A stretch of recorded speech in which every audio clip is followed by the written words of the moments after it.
In the winter of 1665, Cambridge University shut down because of the plague. A 23-year-old student was sent home to his family farm in Lincolnshire with nothing to do and no one to do it with. He spent the next 18 months alone. In that solitude, he developed calculus, proved the laws of motion that would govern physics for 3 centuries, and laid the groundwork for his theory of universal gravitation.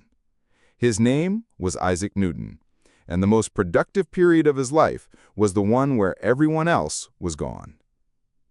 We've been taught to fear being alone.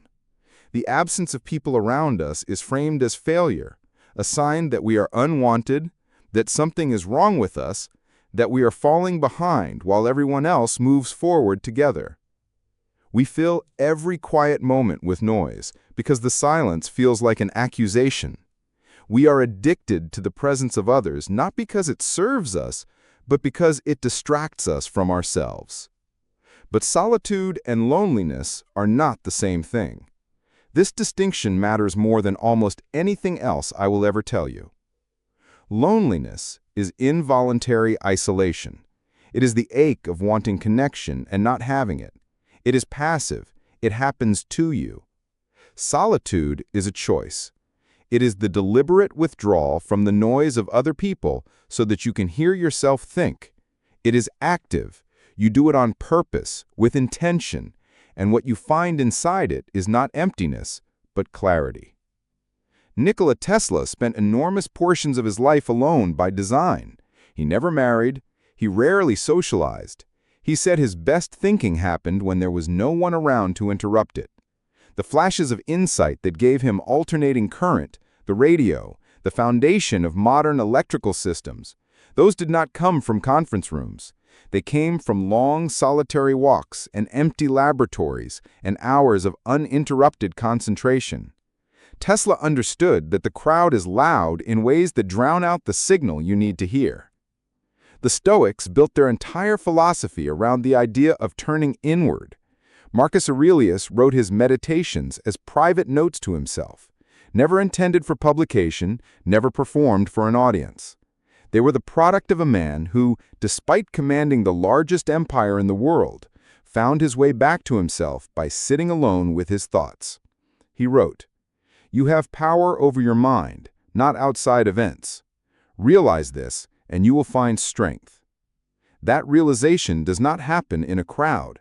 It happens in quiet. Here is what you will find if you are willing to spend real time with yourself. You will discover what you actually think, as opposed to what you have absorbed from the people around you. Most of us carry beliefs, fears, and ambitions that are not ours. They were given to us by family, by media, by social groups who never asked us whether we agreed. Solitude burns off that borrowed noise and leaves what is actually yours. The things you would care about, even if no one else did. The problems you would want to solve, even if no one was watching. The life you would choose if you were not performing it for an audience. This is why the most driven people in history were often described as strange, distant, or difficult to know.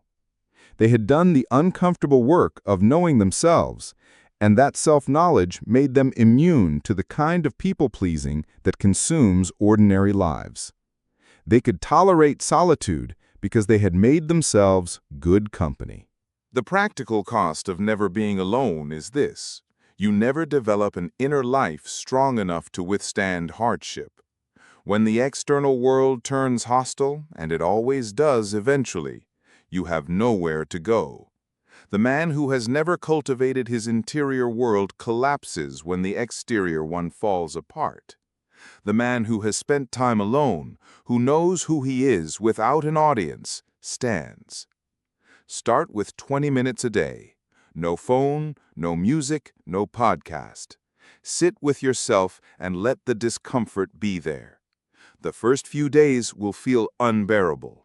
Your mind will tell you this is a waste of time, that you are missing something, that everyone else is moving while you sit still. That voice is the addiction speaking. Do not negotiate with it. Just sit. After a week, something shifts. The silence stops feeling like an absence and starts feeling like a space. Inside that space, problems you've been carrying for months suddenly have obvious solutions. Decisions you've been avoiding become clear. The version of you that you are trying to build comes into focus. You cannot hear your own signal in a room full of other people's noise. Protect your solitude like it is the most valuable resource you have, because for your mind, it is. Subscribe to this channel. Share this with someone who never stops moving long enough to think. And tell me in the comments, when was the last time you were truly alone with your thoughts?